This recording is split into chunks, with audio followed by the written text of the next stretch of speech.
Ryan, this is the third time you've been in the England squad. How are you finding it all so far? Yeah, it's been good. Obviously, it's always good to join up with the national team, and now I've been here a couple of times. You feel at home every time you come, but hopefully we can have a positive result against Sweden, and that's the main point of this week, really. You were in the under-21 squad a couple of years ago, I think 2009. I suppose it's quite an easy transition because it's very similar setup in the way everything's organised and all that kind of thing as well.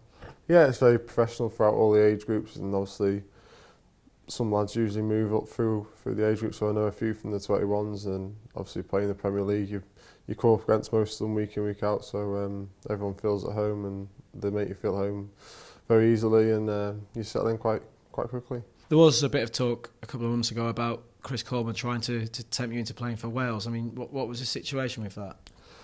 When I was in a schoolboy, I played for Wales just because I went to school in Wales. But when I turned 16, there was a rule that said that you can't play for Wales, so England was the only option. But in recent months, that rule changed, that I could play for Wales again. But I decided years ago that I wanted to play for England, and I spoke to Chris Coleman about it and Gary Speed before that, and I just made it clear that I wanted to play for England, so there was never really any choice, really. Of course, it's your performances for Stoke over the last couple of years. You've been one of the most consistent players in the league. I guess it was just about patience and doing what you've been doing for your club, and hopefully that call will come. Yeah, that's the main one. If you're playing well, you get noticed. Obviously, Stoke doing well last year. We played in Europe. Obviously, got us a few headlines. And if on a personal note, if I'm doing okay and being consistent, then I always felt I had enough to hopefully break into the England squad, and luckily enough I have done, and just hopefully I can stay in it. There's quite a lot of competition for places in your position in central defence, so it doesn't get any easier for you in that sense either. No, there's a lot of experienced players ahead of me, and it's up to me to hopefully perform well in training and get a chance. But there's lads in and around the squad, not in the squad because they're injured, but hopefully I can play well and I might get a chance. And the game could be Steven Gerrard's 100th cap. I mean, you've obviously only been in the squad a couple of times, but how have you found him as a player and a guy around the place?